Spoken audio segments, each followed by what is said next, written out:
A neighborhood plaza, a Saturday morning. Volunteers with rollers paint large colored circles on the asphalt. They set out planters made of pallets and a few concrete blocks that serve as benches. At noon a ribbon is cut, there is applause and a photo for the city website, space reclaimed for the people.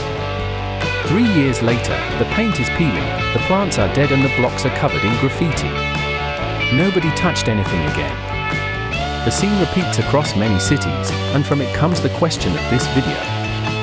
When an intervention is called temporary, is it the first step of a real transformation, or the last thing that will ever happen in that place? To answer, you need to know where all this comes from. Tactical urbanism was born as a powerful and honest idea. Facing slow bureaucracy, residents decided to act, reclaim a parking space for people, test a bike lane with paint, rehearse before building. The urbanists Lydon and Anthony Garcia captured it in a memorable formula: short-term action for long-term change. The key sits in the second half of the phrase. The temporary made sense as a test of something that would later be consolidated. The problem appears when the first half is kept and the second is forgotten. The cheap action remains, and the lasting change disappears. Here is the mechanism this video wants to illuminate. An administration with little budget discovers that paint is cheap and construction is expensive. It also discovers that the temporary communicates very well. It generates striking photos, sounds innovative and participatory, and requires no big financial commitment. The result is a temptation hard to resist. The tactical stops being a rehearsal toward the permanent and becomes the final destination. It is inaugurated, photographed, and abandoned. The geographer Brenner posed the uncomfortable question: is tactical urbanism an alternative to neoliberal urbanism, or its accomplice? His answer is unsettling. By accepting a weakened role for the public sector, it may end up reinforcing exactly what it claimed to fight. First case, the most common. A city with dangerous streets announces a plan of tactical plazas. It paints intersections, installs bollards, and light furniture. On paper, dozens of reclaimed spaces. On the ground, the evidence shows something else: no maintenance, materials degraded within a few years and no later consolidation. This can be read as a lack of resources, and often it is. But it can also be read as an image operation. The city displays a number of interventions without shouldering the cost of building properly. Precarity is presented as a method, when in reality it is a budget. Second case, more sophisticated. Here the tactical does not save public money, it prepares private money. The researcher Mold has shown how these light interventions are used to activate an empty plot, fill it with temporary life and make it attractive ahead of a real estate operation. A street market, some food trucks, a mural. Young people arrive, the neighborhood becomes fashionable, prices rise. When the land reaches its value, the temporary vanishes and the tower arrives.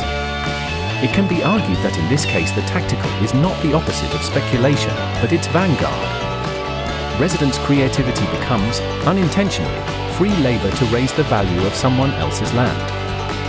Third case, so as not to be unfair, shows what does work.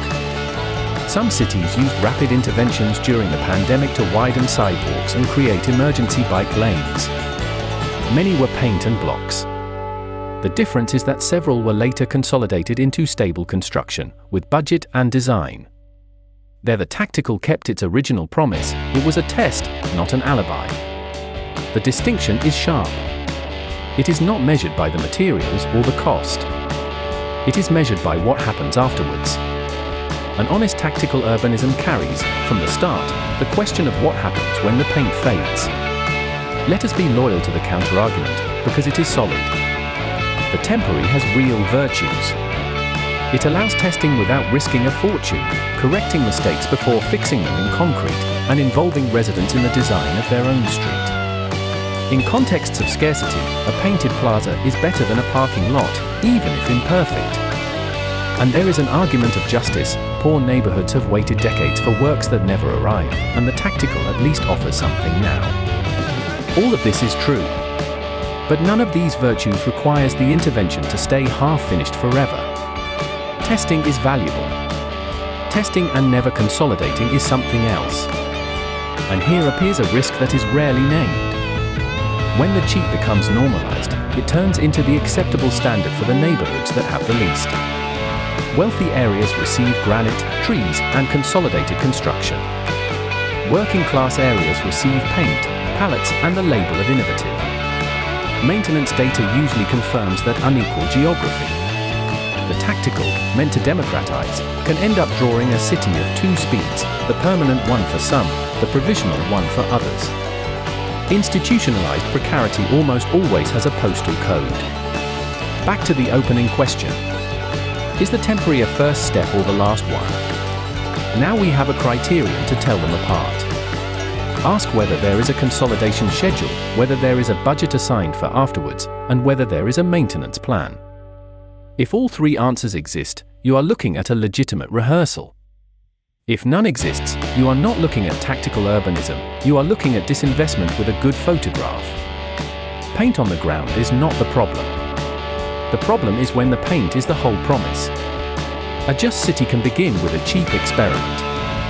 But it cannot end there. Next time they inaugurate a painted plaza in your neighborhood, do not ask when the party is. Ask when the concrete arrives.